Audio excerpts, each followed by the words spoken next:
Turn 1 Soul Ring. So, not to sound too much like an old man, but I have to say, guys, the weather lately has been just great. Like I'm feeling like the first like cold grasps of autumn, and like I don't have the air conditioning on in my house or the heat on in my house, and I'm just like loving Just coasting. how much money I'm saving on hydro. Yeah, I'm just coasting. Yeah. Yeah, it's just fantastic. I can't wait. Yeah, it's pretty funny because Stanley, when he goes outside in the evening, it's so dewy in the grass, he just comes back soaked. Oh, he loves the dew. Yeah, he loves rolling around in the grass. I bet he does. It's refreshing, especially when you don't have sweat glands and you're just a tiny corgi. Ooh. Eric, did Riley and I tell you that we tried a Supreme draft last week? No. Yeah, so it's just like I started to read up on it, but then like I think I was like at work and it was a really long story at the beginning. They didn't really get to the information right away. And I was like, what the fuck? no, It's like one of those talking about meeting his wife. Yeah. I know, like what?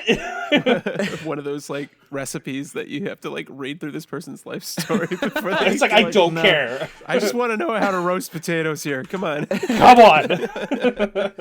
No, but Supreme Draft is a new format that was released on Magic Online, and it's kind of intended as a Magic Online format because basically it's an individual draft. So it's just you with 18 packs, and in Magic Online it's just Phantom. So of course you don't have to buy 18 booster packs just to play.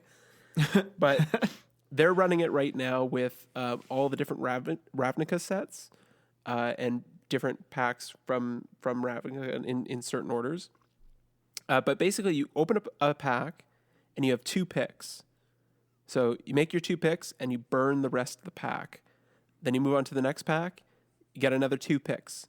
And you keep doing that until you get through all 18 packs, and you have 36 cards at the end of it. Damn.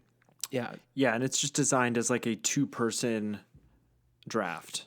Well, So there's yeah, no... like I mean, if you know, like if 8 people had 18 packs each, they could do their own Supreme Draft, right? It's like an individual draft format, so you're not passing packs or anything, right?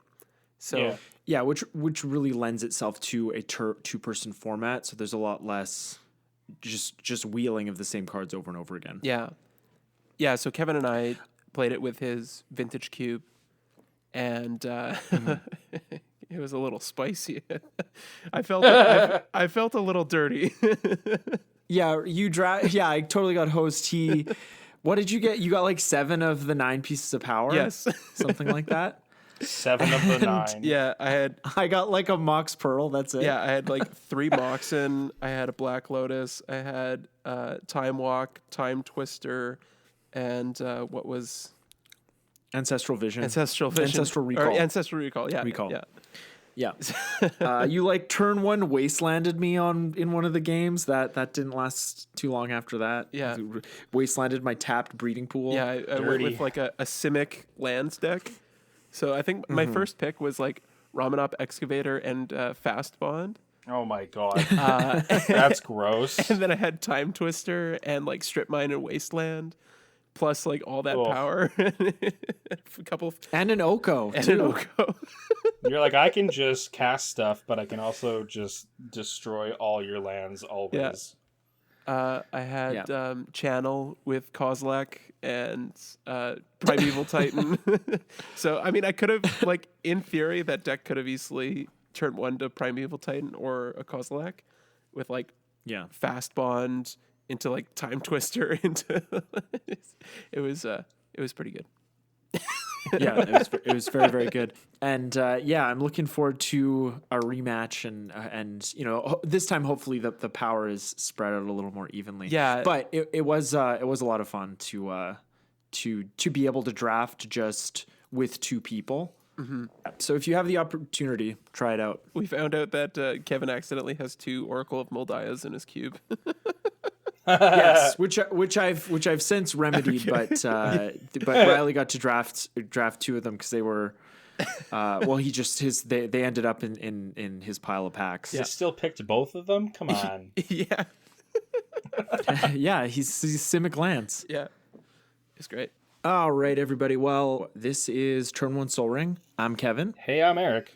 And I'm Riley. That's right. Riley, you're back. You haven't been here for the last Hello. few weeks. How does it feel? It feels good. I've had had quite a summer. Like I've been camping a lot and just trying to avoid people as best I can while still taking time away from work. So it's been good. Boom. Awesome. Love it. And you got a new dog. Mm-hmm. Yeah, I got Mr. Yeah. Stanley. Yeah, a little corgi. Yeah. He's a cute guy. Yeah, the Stanley. queen loves corgis. And today on the show, we're going to be talking about the upcoming standard rotation. I guess more specifically, we're going to be talking about the cards we think you should be picking up around the rotation because they're starting to decrease in value. Yeah. But before we get to that, Eric, how can listeners get in touch with us? Listeners, listen. You can find us on Instagram at Turn 1 Soul Ring the podcast. If you want to get a hold of us directly, we have an email address, turnonsoulringthepodcast at gmail.com. And also, check us out. We've got stuff going up on YouTube. Type in Turn 1 Soul Ring the podcast, and you can find our stuff over there. Yeah, and we also have a Patreon, patreon.com/turn1soulring. And also, if you're just looking around, Turn 1 Soul Ring the podcast, wherever, you might find us. So let's move on to some Magic news, some of the stuff that's been going on in the past week. We got a Magic 2021 set roadmap earlier this week or late last week. Who remembers? But yeah, this is September 1st, so that would have been Tuesday. And we have the Viking set in Q1 as well as Time Spiral remastered. So we're getting old border cards and old bordered foils again. I'm very excited for that. Then we have Strixhaven, School of Mages. That looks fun. They're probably going to make like Strixes or Bird Tribal really playable in that set. I have a feeling. And then they're replacing the core set next year with the Dungeons & Dragons Adventures in the Forgotten Realm set. Q3, Modern Horizons 2. That's probably going to be a bomb.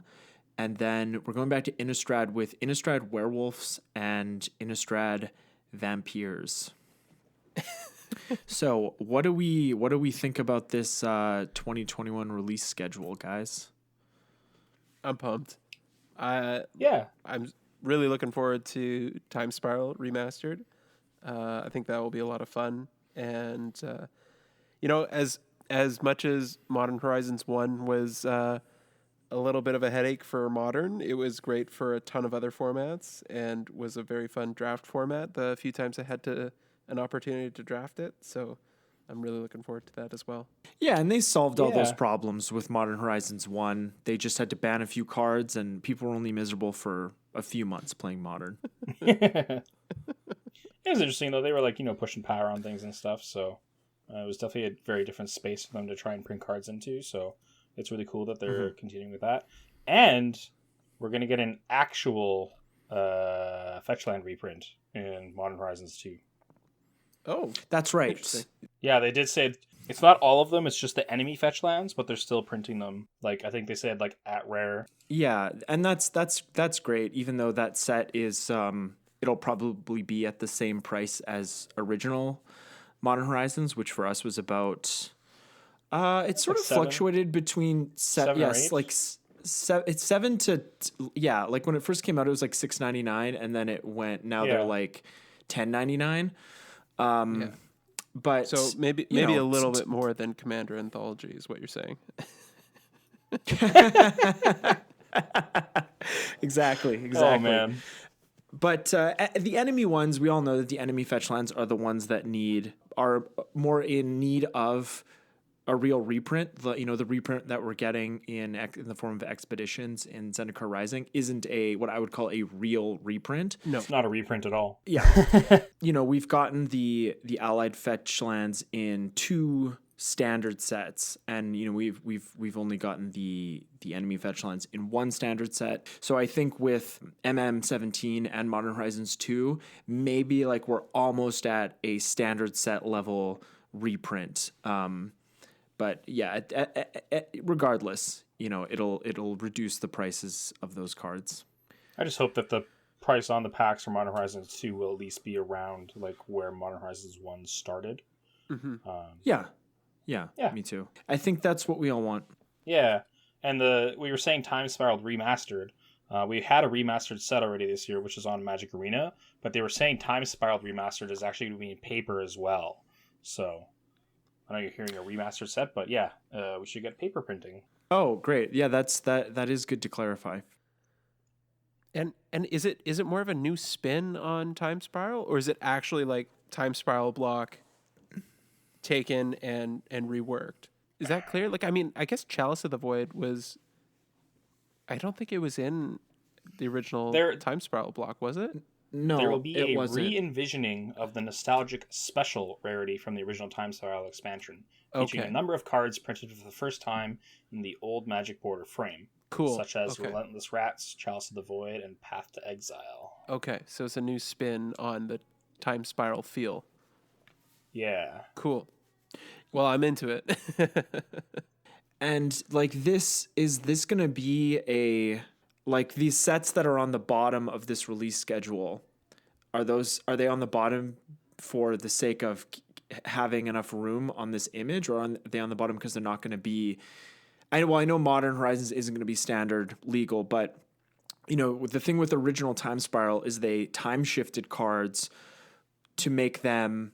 Like a lot of time shifted cards are modern legal today because they were time shifted in the original Time Spiral block. So do we know if they're going to do that with cards that were previously not legal in modern? They could. Like again in this new set. Yeah. I guess it just depends on if this is like a set for eternal formats or if this is a set that's going to be a standard set. Oh, it's definitely Eternal formats. Okay. Because we have like they're saying like Relentless Rats, Chalice, and Path to Exile. So like I don't think they're printing like there's still going to be the 4 sets we have, which is Kaldheim, Strixhaven, Dungeons and Dragons, and then the Innistrad stuff. So I think the Time Spiral is going to be another like supplemental set that isn't standard legal. Right. Yeah. Well, I guess we will see. Yeah, we'll see. I think the Dungeons and Dragons thing can definitely be really cool as well. And what's with the 2 Innistrad sets at once? I guess we'll find out later. Yeah, and before we started recording, Riley mentioned that it could be like how we used to draft block sets, how we draft like a pack. If it was a 3-block set back in the day, you draft a pack from each set, or if it was a 2-block set, you do like 2 in 1 kind of thing. So he mentioned that it could be something like that. Maybe. Yeah, it could be. Or it could be something completely different. I mean, they've been taking draft and innovating with different ways of drafting. So it could be something that we haven't seen yet. So I'm looking forward to it. Should be interesting. Yeah, speaking of draft, Riley and I also did a couple of Jumpstart limited games, and man, that is a fun set. What a great product. Yeah. just love it. Just love it. Yeah, Jumpstart's really cool. I've been enjoying it. It's so much fun. Yeah, it's great. It's like and they seem to the combinations seem to pair well together, even though obviously there's so many different varieties of things you could be doing. Yeah. Sometimes it does feel like you're on a lower power level, though. I will say that. Yeah, I think some of the themes just straight out aren't as powerful as others, obviously. So yeah. All right. Is there anything else we wanted to touch on before we move on to our lists, guys? Guys. I'm ready. Let's go for it. Okay, so we're going to get to the main topic here, just like we did in our new favorites episode we did a few weeks ago. We've each made a list of cards that are rotating in September. The standard rotation is going to happen with the release of Zendikar Rising, correct? Yeah. Yes. And we just think these cards are going to be good pickups in the next couple weeks or a few weeks after rotation, because they're either going to continue to see play in non-rotating formats, or, well, I guess that's pretty much the only reason, because they're going to continue to see play in non-rotating formats, or maybe you just like the card. I don't know. Yeah. Just get a nice shiny card to look at. Get some shiny cards. Yeah, why not? I do it all the time. Sometimes I just spend my evenings like flipping through my trades binder, and I just think I'm never going to trade any of you away. That's what I tell them. You're all I'm mine. going to. But I won't trade you away. So I do believe that Eric has the longest list today, so we're going to start with him. Sweet. Let's start this off with a big boy. Boy. Big ol' Hydroid Crosses. Nice. This is just a straight up powerful Simic card. So for those who don't remember, it's X and then green blue for a 0/0 Hydra Beast Jellyfish. And then when you cast this spell, you gain half X life and you draw half X cards. You round down. It's got flying and trample, or Frample, as we like to say. Mm-hmm. Mm-hmm. Yes, please. And it enters the battlefield with X/1/1 counters on it. So, Did you say Frample? yeah, Frample. Yeah. Isn't Frample. it Flample? No, it's Frample. Oh, it's Vase Vaz Riley. It's all up to the. It's however you say it. Frample. Yeah, Frample. I've always heard Flample, but I've heard a lot of Frample. all right, whatever floats your Flample. Yeah, it's 2020. You can't take anything for granted. Yeah, this is a fantastic card. This is actually on my list as well. Mine and too. what's so good about it is it just, you still get the card draw, you still get the life gain, even if it gets countered. And I was also going to say that because of Zach Zara, the exemplary in the new commander card from Commander 2020. That's a very strong commander, and so now so is Sultai Hydra Tribal, and this fits right in there. And boy, how the mighty have fallen. This is 1326 on USD on Scryfall. Man, I remember when this card was pushing $50. Yeah, and it is trending down. I was looking on MTG stocks today, and their average price is around $16, but it's trending down. So it could get lower. Yeah, and I think it will. I think, like in the next couple weeks. Yeah. Or even, I might actually say to wait a bit post rotation if you need a copy or a couple copies of this card, because I don't know that it's seeing widespread play in constructed formats. Yeah, standard definitely is where we're seeing most of its play. But I don't think there's even any Pioneer decks that are running this card. I think it's just, it was standard, and then I'd pick it up for Commander, so. Yeah, I exactly. think it'd be a fun card for Commander. Yeah, something else that's kind of interesting, but before we move on to the next card here, just the state of the world right now, with people not playing widespread paper Magic at game stores, and how that's kind of affecting card prices. Obviously, people are still buying paper cards, but people aren't playing standard the same way in paper. They're playing standard on Arena, where the economy is very different. So it's going to be really interesting to see what happens to cards that we're seeing a ton of play in standard post rotation, what happens to the price of them, and how low they actually go. And, the new cards being released into a new standard, and the value of those cards, and how that's all going to shake out. Yeah, something we've never seen before, so we'll see. It's unprecedented, as they say. Oh. All right. So let's jump over to Corset 2020. One of the pickups that I've had a look at is Leyline of Anticipation. And this is one that we've seen in the past has gone up and has historically been, a decent price, or like a decently, like $10, $15 card.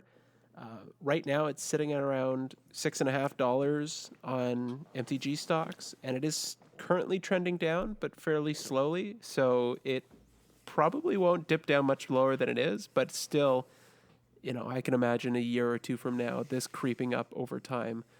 because it's a commander staple. Like it's, being able Oh, yeah. to cast something at instant speed. Well, here, I should read it. 2 blue for an enchantment. And if it's in your opening hand as you begin the game, you can begin with it on the battlefield. And you may cast spells as though they had flash. So making your threats at instant speed is great. On the last person's turn before your turn, you can always flash in all your threats to make it difficult for your opponents working at sorcery speed. Yeah. Yeah, just land go.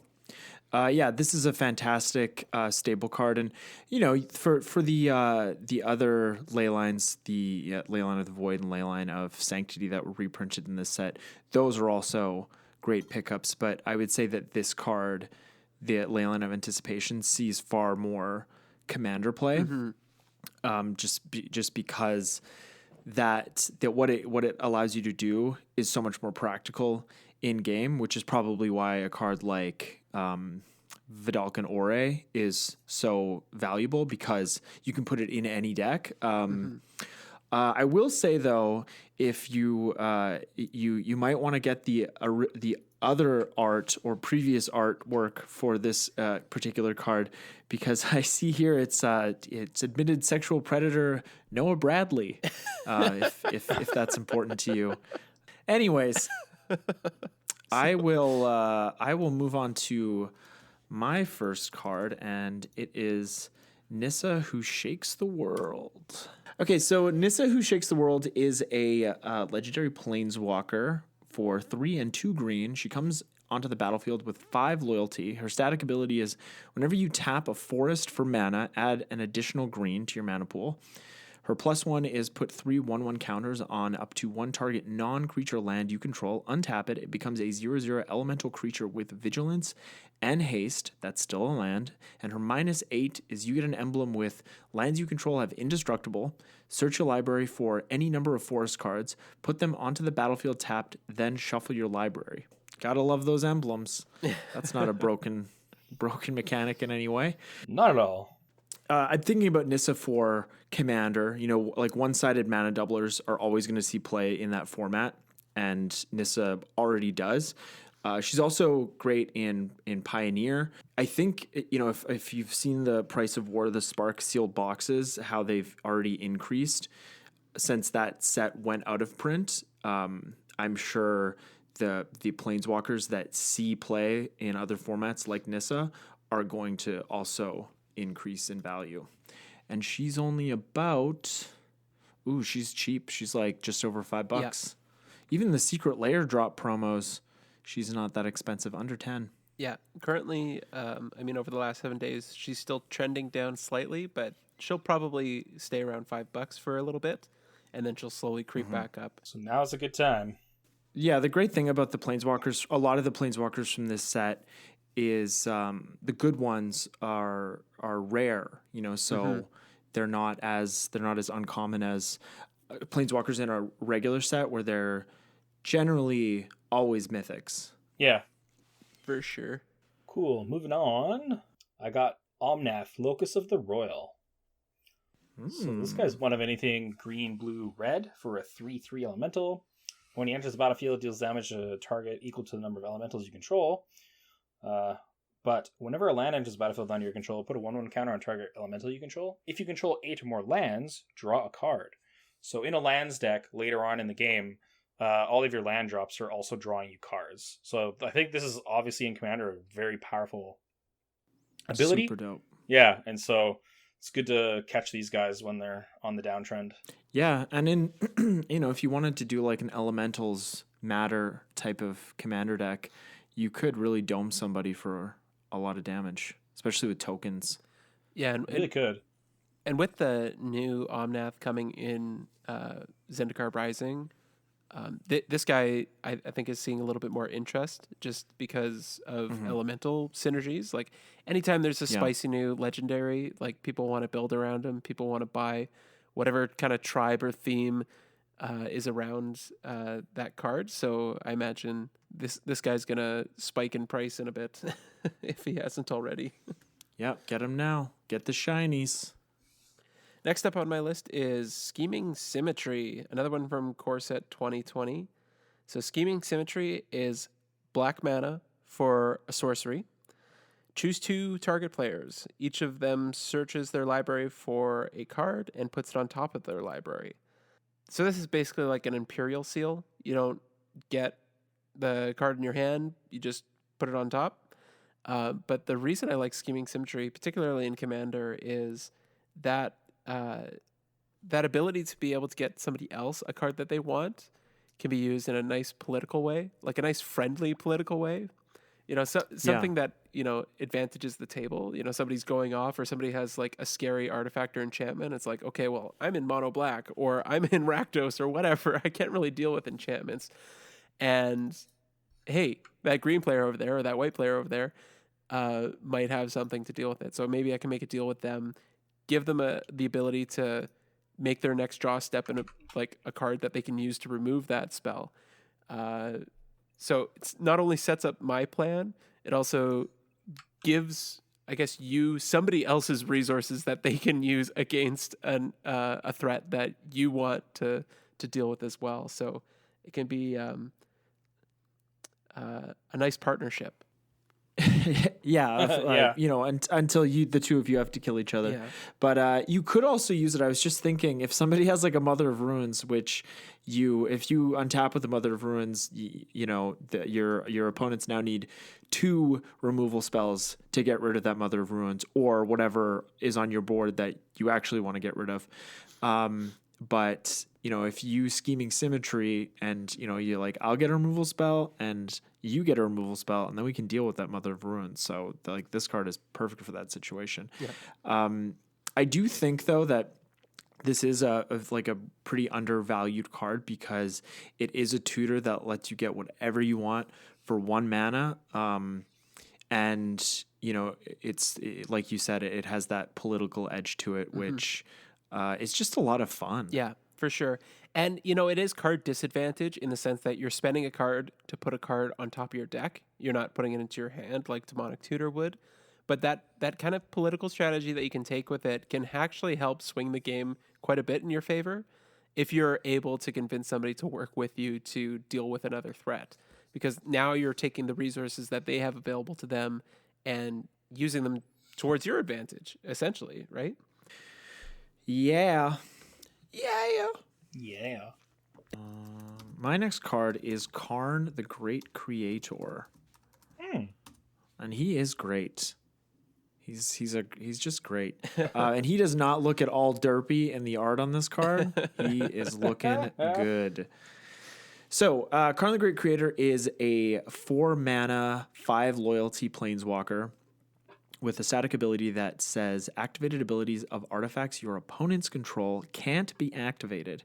His +1 is until your next turn, up to 1 target non-creature artifact becomes an artifact creature with power and toughness each equal to its converted mana cost, and his -2 is you may choose an artifact card you own from outside the game or in exile, reveal that card, and put it into your hand. So, just right off the bat, 4 mana planeswalkers that come into play with 5 loyalty, sign me up. But his static ability is so nuts in a format like Commander because if you're not in green, you're probably ramping with mana rocks, and he shuts off your opponent's mana rocks while leaving your mana rocks still able to tap for mana. I mean, this planeswalker is so powerful, he had to be restricted in Vintage. Not to mention the work that he does in Modern. If you've never had the pleasure of using a wish board, you should get 4 of these for your Tron deck and definitely try it out because it's a lot of fun. It's like you have, however many cards you have in your hand plus the, not quite 15 cards, but like 10 plus cards in your sideboard is also part of your hand. It's actually it's almost too much power for one person to have. Yeah, and I noticed he is seeing play in Eternal formats as is, and he is trending up a little bit. So you probably this is now your opportunity if you wanted to get him. He's not going to be much cheaper than he already is. No, you're absolutely right. I mean, I remember buying like when he was restricted in vintage, his price did take quite a hit, and he got knocked down to about $8 Canadian, and that's when I picked up my copies for modern, and he's been just steadily going up since then. Obviously, we had this is an M20 card, but we are talking about Planeswalkers a lot. Thanks for what a spark. They're good. So I got they're good. We got Chandra Awakened Inferno. This card is pretty sweet. 4 of anything and 2 red for a 6 mana, 6 loyalty Planeswalker. It just can't be countered. So it's coming down no matter what. No, you could unsubstantiate it. He's right. Yes, thank you. I'm just fucking with you. Gotta get that unsubstantiated. Yeah, I have stock and unsubstantiate. Yeah. At least I can still recast it. Yeah. You're right. What, You're doesn't right. Counterflex exile cards from the stack? There's way. You know, you could like mind break trap. Sorry, Eric. It's okay. You guys are ruining my fun. All right, so for the +2, and now it's an 8 loyalty Planeswalker on the turn you play it. Each opponent gets an emblem with, at the beginning of your upkeep, this emblem deals 1 damage to you. Well, and you can keep stacking emblems on top of people. So in burn decks in Commander, this is actually pretty sweet. And then we do have -3 to have Chandra deal 3 damage to each non-elemental creature. And then there's a -X to make Chandra Inferno deal X damage to target creature or Planeswalker. And if the permanent dealt damage this way would die, this turn exile it instead. This card has really leveled off. I don't know if it's going to go any lower than what it is. Sitting around like the $10 mark. But it is just a very powerful Planeswalker, so... Oh, yeah. And like with any Planeswalker, I mean, I think we've been kind of like ruined for our expectations of Planeswalkers in the past couple of years, because now we expect the mana cost to be equal to the loyalty that it comes into play with, or more. And this Planeswalker is no exception. But for a 6 mana Planeswalker like this Chandra really does some work. Yeah, she's a bomb and limited. Oh, super bomb limited. Well, next up on my list is Beast Whisperer from Guilds of Ravnica. So Beast Whisperer, he's 2 green. He's an elf druid, 2/3, good rate. Whenever you cast a creature spell, draw a card. So just Boom. Great in any kind of heavy creature based deck or elf ball deck, something that you want to just keep casting, redrawing, and keep churning through your deck. Also, Druid synergy. You know what? Yeah. You got it. That Druid synergy. Well, like, there's that mono green Druid commander that's like tap and untap Druid. Yep, to add a for green. So, like, I've never seen that commander, but I've thought about building around it. I've thought about building around him as well, because you get that Druid from, it's like Lorwyn block, that you can tap 7 untapped Druids to gain control of all lands target player owns. Yes. Or That's so dirty. You It's just get so him. It's not till end of turn. It's like a one-person Armageddon. Yes, that's right. That would have been my first include. I didn't notice that this had just been reprinted in Commander 2020. Which deck got that? Nice. Probably the Sultai. I don't know. I'd imagine it would be the probably. Sultai deck. Probably. If all of us are asking who got it, It's probably Trev. Yeah. Because the 5th deck, that was all, the creatures were all pretty keyword heavy. Yeah, the Abzan deck. Yeah. But yeah, this is like the Commander 2020 it looks like it's under $2. But this is just like what's that other card? Guardian Project. Any kind of like green card, mono green card that lets you just draw cards off creatures that is this cheap to cast is just, it's a home run for Commander usually. Yeah, I've played this in Elf Ball before, and it pulls its weight for sure. Yeah, and it's got a good body, like a 2/3. It that extra toughness does come in handy. No, I mean it. Can't pyroclasm that one away. Yeah, you can still get bolted though, can't you? Yeah. Okay, so my next one is like it's 10 cards, but it's the shock lands. So it probably goes without saying, but the shock lands are always going to see a ton of play in Modern, Pioneer, and of course Commander. And unlike the other cards on these lists, the shock lands are going to hold a lot of their value, but they're still going to take a hit, and they most of them have been decreasing in value a little bit. So I would keep an eye on the ones you need now, because picking them up in the next week or two will probably get you the best prices. I think probably like a week or two after rotation, they're going to start ticking up again. And again, because people aren't playing paper Magic as much, I think people like standard players might just hold on to their cards instead of going to a store. I kind of like anticipate that kind of thing, because they don't need to flip their standard cards to get new standard cards. I don't know. I don't play standard. But I mean, this isn't helpful, but I think the best time to buy the Shocklands will be the next time they are reprinted.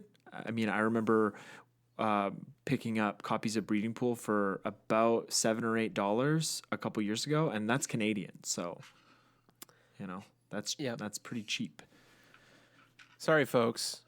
You should have picked these up a while ago. I was trying to avoid saying that and sounding like a jerk. So I was like, hey, pick them up the next time they get reprinted, because they're going to get reprinted. Yeah. They just tend to hold their value. Yeah, the next time we go to Ravnica, they'll give us some more copies. Mm-hmm. Yeah, just wait another like 3-4 years. Yeah, it's no big deal. Yeah. Next up, I got Assassin's Trophy. Nice. Spicy. Yeah, so this is a really good removal card. It's black-green for an instant. Destroy target permanent and opponent controls. Its controller may search the library for a basic land card, put on the battlefield, then shuffle their library. So obviously, this is 2 mana to destroy any permanent. Very, very strong single removal card. And usually you're going to be getting rid of something that's better than a basic land. Oh, I remember when this card was spoiled and like the pre-order prices, and everybody was like, "Oh, Tron's dead. This is a Tron killer." And playing against it, not that bad. Yeah. I got hit by I got hit by 3 of these in one game playing Tron, and I still made it work. Yeah, like I mean the basic still land. Just get to 7 mana. Yeah, it exactly. You just do. Definitely makes it feel less bad. It's like, oh, okay, great. You just ramped me. Thank you. I'll play my next big threat. Well, they would hit a Tron land, so instead of tapping for 2 mana, you got to tap for 1 mana. Yeah, no, I think it was figured out pretty quickly that you don't run 4 copies, because I mean, your premium removal is just ramping your opponent. But it's still a flexible card and good in Commander, because of course it's I think that 1 land is less critical than that huge threat that they just played. Huge threat or a combo piece or something like that, Or a land that taps for a zillion mana. Gaia's Cradle. Fair enough. Yeah. Next up on my list, I have Ethereal Absolution. So, Ethereal Absolution, 4 white black for an enchantment. It says creatures you control get +1/+1, and creatures your opponents control get -1/-1. And it has an activated ability of 2 white black, exile target card from an opponent's graveyard. If it was a creature, you create a 1/1 white black spirit creature token with flying. So it's like almost like a budget Elish Norn in the sense that you're making your opponent's stuff a little bit smaller, making your stuff a little bit bigger. This card was great and limited, and I want I've slotted in a few decks in Commander. I've never actually played it, but just that little bit of a tipping the scales in your favor, I think is a nice little anthem effect. Yeah, and you're really getting a 2/2 white and black spirit with the buff. Yeah, essentially. Mm-hmm. No, I can definitely see that, and it's great because it's a mana sink. So like a late game in a commander game when you have all that extra white and black mana, you just dump it in here, get rid of some problem creatures in a graveyard. Especially if an opponent is recurring creatures from their graveyard, that's also a great way to hose them. Yeah. This is also great after somebody decides to like board wipe or something. You can still rebuild some sort of board presence with this. Oh yeah, definitely. Yeah, very very good point. Yeah. So 50 cents. Yeah, 50 sub, nice like, bulk and that's like get it in foil. Oh yeah. Yeah, Treat yourself. that watermark probably looks great. Okay, so my last card. You guys are gonna have to continue this episode without me. I'll just sit quietly. My last card is Light Up the Stage. Nice. It is 2 and a red for a sorcery. It has Spectacle, which is you may cast this spell, Spectacle for 1 red. You may cast the spell for its Spectacle cost rather than its mana cost if an opponent lost life this turn. And you exile the top 2 cards of your library. Until the end of your next turn, you may play those cards. This is just a super efficient draw spell in red, especially if you can cast it for its Spectacle cost. And it's always going to have a home in any burn deck that I build, but it's just, it's so efficient in any red deck. Like I don't really have to get into why it's so great, but it does see play in non-rotating formats currently, and I think until it's reprinted, it is going to continue to see value, which probably won't be in a standard set because I don't think they'll be slipping Spectacle into like core sets or just like here and there. I think it's one of those like Ravnica mechanics that they'll save for Ravnica, or when they go back to Ravnica, they'll do 10 new guild specific mechanics. But anyways, this is just the fact that it lets you keep the card, do that impulsive draw, and you don't have to play the cards until your next turn is what really takes this card over the top for me. And it's sitting around 43 cents right now, so good time to pick it up. Probably even the like game day promo foil versions aren't that expensive anymore, so grab some of those. Nice. Yeah. Yeah, I love that card. Yeah, it's just great power fantastic. Card. Yeah. Uncommon, come on. Yeah. Come on. Yeah, forget about it. Do you guys hear the whispers of doom? Because my next card is a Doom Whisperer. Oh, you got us. What happened to this card? It's still up there a little bit, and it's like around $4 or $5 US. Okay, all right. Mythic Yeah. rare. I definitely think this is good value. So it's a 3 of anything and 2 black for a Nightmare Demon. If you're going Demon Tribal, it's a good card to have.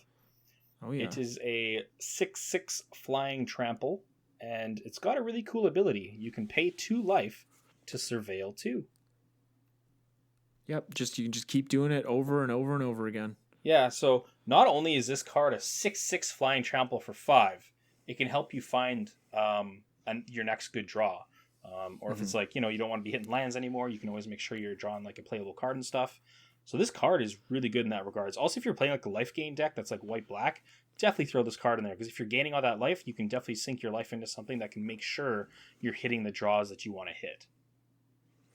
Oh yeah, and like, I think Surveil is a lot better than Scry for, just for the reason that, in the decks that want to fill up their graveyard, it's doing exactly that. But, you can just, if you're putting big creatures into your graveyard, having the ability to recur them in that type of deck, this helps you do that, at really for free, right? You're paying life, but when you don't have to pay mana for something, that's a win. Totally. For sure. Oh, it is, and it is very cheap. And oh boy, doesn't it have Frample? Yeah, that's right. It's got Riley. that Frample, right? Or that Flample? Yeah. I don't know. Well, You guys tell us. tomato. Yeah, I think the listeners let us should know tell in the us. comments. Yeah. Is it Frample Yeah. or Flample? What sounds right? Next up on my list, I've got Ilharg the Razeboar. So Oh, I forgot about the big pig. yeah, beautiful pig. The big pig. He's a beautiful boy. So for 3 red red, you get a 6/6 boar god with trample, and whenever he attacks, you can put a creature card from your hand onto the battlefield, tapped and attacking, and return that creature card to your hand at the beginning of the next end step. And when he dies, he's got that War of the Spark God ability where you can choose, if he dies or is exiled, you can put him 3rd from the top of your deck. So you have the opportunity to draw him again. It's just so silly that like the creature doesn't get exiled like a sneak attack kind of thing or sacrificed. Yeah. It goes back to your hand, so you just keep doing it. Oh yeah. Yep. I mean, like if you're running an Ilharg commander deck, you could always jam like a Sundial of the Infinite and just leave it on the battlefield if you wanted to. Oh yeah, now you're speaking my language, yeah. Riley. Yeah. Classic card right there. Love it. Yeah. Great little pig. Hovering around $5 right now and trending down pretty hard, like trending down 6.4% over the last 7 days. So he might dip down a little bit lower, but $5, I'd pick him up. You know, it probably goes without saying, but all the cards we're talking about, except maybe the Shocklands, you know, picking these cards up now and in foil, if you like foils, like the foils too are probably never going to be cheaper than they are right now or in the next month or so. Yeah. Planeswalkers. There's a lot of them. There's a lot of them rotating, that's for sure. Ugin the Ineffable. Oh, that was literally my next one. Beat you to it. Yeah, he got me. So this is 6 mana of anything for a 4 loyalty planeswalker. Colorless spells you cast cost 2 less to cast. And then you can +1 to exile the top card of your library face down and look at it. You create a 2/2 colorless spirit creature token. When that token leaves the battlefield, put the exiled card into your hand. And then you can -3 to destroy target permanent that's 1 or more colors. And War of the Spark was a really good set, hey? Oh yeah. Yeah. Yeah, good But chunk this of my is list. good in like, yeah. Obviously, if you're doing like an artifact colorless thing or any kind of theme like that, all those cards costing 2 less is really powerful. And then Ugin is just card advantage as well, because the +1, that card at some point is gonna go away, or the token. And when it does, it's just leave the battlefield. Then you get that card in your hand. Yeah, that clause is just so flexible. I like this. Like I've been playing this card in Commander since it was released in the decks that you just described, Eric, and it it draws you so many cards. And the turn you play it, you can destroy a permanent, like a colored permanent. It's just he's just fantastic. Yeah, great. Yeah, so if there's some problem like that, you can just see ya. Great for artifacts, great for combo, great for morph. Reduces the morph cost. Ew. So, yeah, great card. I love Ugin. Eugene. Yeah, and he is very cheap right now. Wow. All these rare planeswalkers. Amazing. Just amazing. Next up on my list, I've got Tamiyo, Collector of Tales, another War of the Spark planeswalker. So Tamiyo is really interesting. I actually run her in my Enchantress deck. She's 2 green-blue for a Tamiyo planeswalker with 5 loyalty. Spells and abilities your opponents control can't cause you to discard cards or sacrifice permanents. And she's got a +1. Choose an on-land card name, then reveal the top 4 cards of your library. Put all cards with that chosen name from among them into your hand and the rest into your graveyard. And she has a -3 ability to return target card from your graveyard to your hand. So either she's kind of like almost like an expensive regrowth on a planeswalker that sticks around and makes it so that you can't discard or sacrifice creatures to your opponent's abilities, which is really strong. Or in my Enchantress deck, it's pretty focused on filling up my graveyard. So it's kind of a mill ability where, in an off chance that I don't want to mill a particular card, like a Replenish, for example, it's like I'd rather have all the enchantments in the battle in the graveyard and the replenish in my hand, but I don't quite have the replenish. So I'm just going to name replenish, put the top 4 cards into my graveyard, and if there is a replenish there, then it comes to my hand. So just a way to continuously mill through my deck, and also give me some recursive value to bring key pieces back from the graveyard if I need to. So good role player. Yeah, and this static ability is pretty unique. I don't know that I've seen other cards that have both of these effects, but in particular cards that can't cause you to discard cards. I know that the sacrifice permanent clauses also shows up on Tajura Preserver and Sigarda Host of Herons. And like, you know, that like it really does come in handy. And Riley, I know your Enchantress deck is also a Voltron deck. No, you switched it back, but at one time it was a Voltron deck. And my Sigarda deck is a Voltron deck, and you know, that clause getting around edict effects is so important in a Voltron deck. You know, like we don't have anybody in our, you know, very small meta that plays a lot of edict effects, like a Grave Pact kind of thing, but like that'll just ruin you if you're playing a Voltron strategy. So like this ability that's seems to be so unique among cards is incredibly powerful in the decks that want it. Oh yeah, for sure. One thing to note, if there's a lot of Torment of Hailfire in your meta, this is one of those abilities that Torment gives you the option of sacrificing permanents or paying 3 life as part of the X ability. But, or discarding cards. Or discard cards. So with Tamiyo on the battlefield, if your opponent Torments of Hailfires, your only choice is to pay the 3 life for each number of X. So you can't discard cards and you can't sacrifice permanents. I found that out a hard way when I was running Sigarda in, I think, my original Enchantress build during our league, because I couldn't sacrifice permanents. I just had to either discard or pay life. But with Tamiyo, it's a double whammy. Ouchies. Also, Tamiyo is really good if you have some sort of top deck manipulation as well, because then you can kind of know what's on top and just name one of those cards that you want. Yep.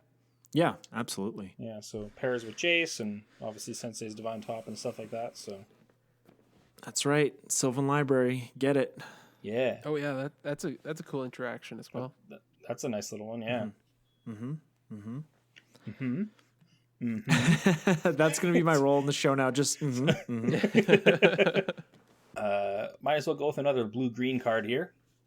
Prime Speaker Vanifar.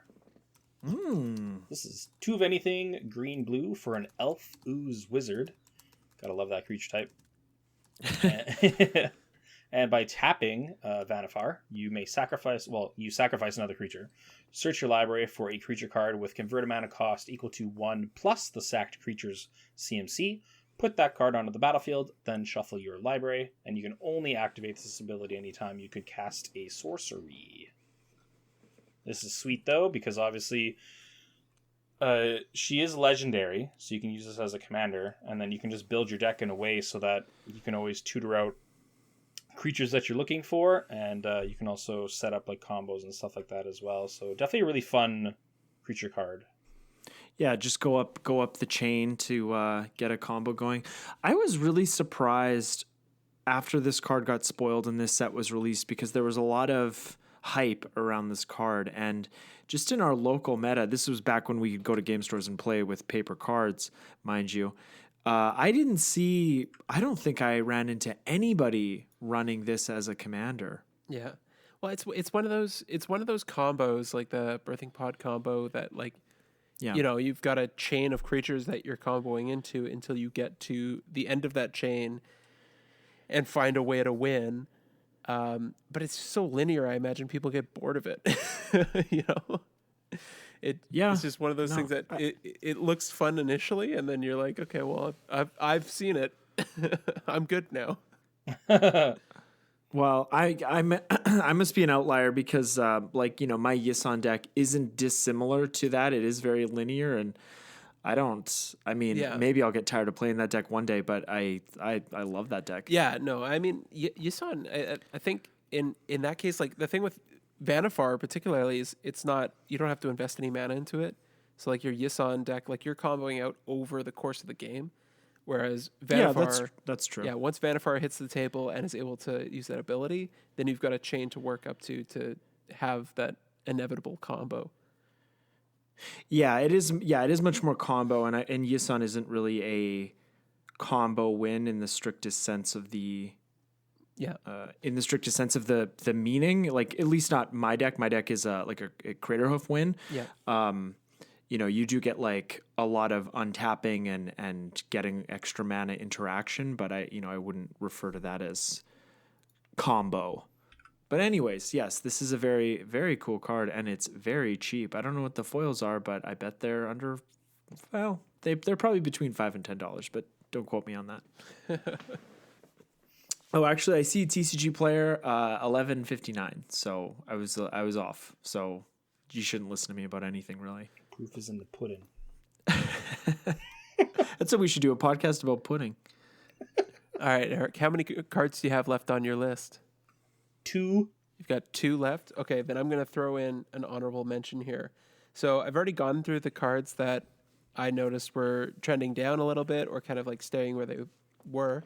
But I'm going to talk about one that's currently like a reasonable price, but starting to trend up.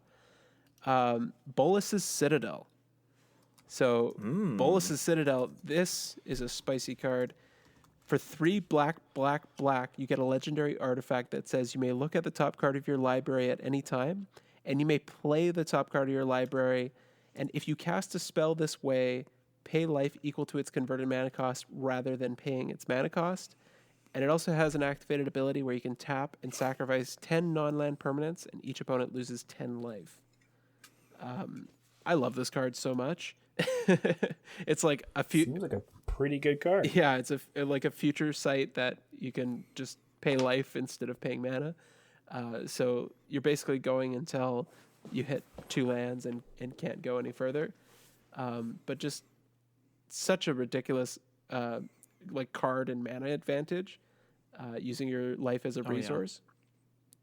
And currently it's hovering around $4. It's 3.8. But it's starting to trend up. So I imagine, given some time, this card's going to gain a little bit of value as people start to play it more and more in Commander, and as War of the Spark is more and more forgotten. Yeah. Yeah, and that last ability, I have seen that win games when it's a long game and life totals get low, and you just, sacrificing those permanents is going to win you the game, so you don't really care. Yeah, for sure. I actually recently picked one of those guys up as well, so. Good man. Yeah. Listening to my advice. Somehow foreshadowed that. Yeah. Riley has powers. Yeah. Another card in black is Priest of the Forgotten Gods. So this is one of anything in a black for a human cleric. And you tap the cleric to sacrifice 2 other creatures. Any number of target players each lose 2 life and sacrifice a creature, and then you get to add 2 mana and draw a card. So this card does a lot for you, and then it's also really neat because you can even do a little bit of political stuff, since it's any number of target players, so you don't have to, you could have 2 of your 3 opponents have to sack a creature and such. But then it's also, being a sack outlet, it's also giving you more mana to do things with. And it replaces and it draws a card too. So you're getting a lot of value out of this. Yeah, especially if you're sacrificing token creatures. Totally. Yeah. No, this is a very cool card. I didn't even I've never seen this card before. It is quite good. Yeah, it's seeing play in Pioneer and Historic in like the Citadel decks, the Citadel Collected Company decks. Really good card. Nice. Yeah, very cool. So very, very I think it's not going to stay since this is out of print again. Yeah. Now is definitely going to be, I think, a good time to pick it up. For sure. All right, so Eric has our final card. Got some good old green power here. Everyone loves some ramp creatures. This is the Incubation Druid. Druid synergies. That's right. So one of anything in a green. You can tap to add 1 mana of any color that a land you control could produce. If Incubation Druid has a 1/1 counter on it, you add 3 mana of that type instead. So this is a really cool way how this is worded as well. Oh yeah, the creature also has Adapt 3 for 5 mana. So if you are at a point in the game where you have to pay the 5 mana to put 3 counters on it, you are making the Druid bigger, and then you can tap for more mana. But also, if you just have a way of throwing a counter onto it, it already taps for 3 mana. You don't need to use the Adapt 3 to get that mana production. You can just throw a counter on it somehow, and it's tapping you for 3 mana already. Oh yeah. Yeah, and I mean, even if you like, I do like that it is totally self-sufficient. Like, you don't need another way to put a counter on it. Yes, it is 7 mana total, but like it can just get the job done all by itself. Yeah, and you can find yourself in situations where it's like, oh, I have an extra 5 mana. Let's mana ramp, right? Yeah, I mean, ideally, you want to be playing this on turn 1 or 2 and have a way to put a counter on it, the turn it comes into play or the next turn, so you can use all that mana. But yeah, it's a cool design. Oh, and again, I'm also surprised by the price of this card. Is it seeing play in Pioneer? It says it's legal in Pioneer. I'm kidding. I know that. I'm not sure.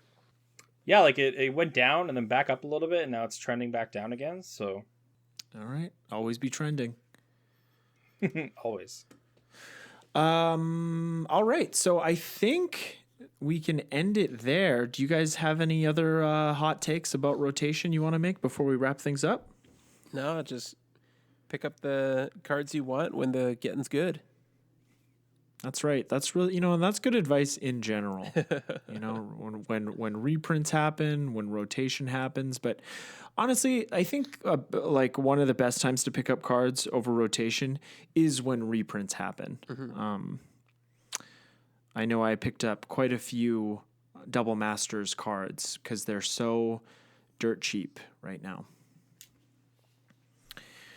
So anyways, like I said, we're going to wrap things up here. Do let us know if there were any cards that we missed that you'll be picking up around rotation time. And we're going to be back next week with nothing but Zendikar to talk about. Oh yeah. I'm excited. We might do it in one episode. It might be a 2-parter. There's a lot of cool stuff. If you haven't been looking at the previews, don't, because we'll tell you about them. But they're good. Get out there, you rascal. Yeah, get out there and play some Paper Magic. Just like go to a game store and play on the sidewalk, and it'll feel like you're playing in the store. But of course, always thank you for listening, and thank you to our editor Ainsley for the work that she does behind the scenes. And you can find me on Instagram at Command Beacon. You can find Riley on Instagram at Riley_Dayton, and on Twitter at, is it Riles D? Riles Dayton, yeah. Riles Dayton, God damn it. Okay, almost got it. Okay, yeah, we'll talk to you all next week. Yeah, Frample or Flample? Yeah, let us know. Let us know in the comments. Yeah, let us know what you think. All right, bye everybody. See ya. Bye-bye. Frample. Flample. Turn 1 Soul Ring. Oh, come on, internet, please. Come on. I had this on my list as well. What's the money for? Don't make me call Shaw again.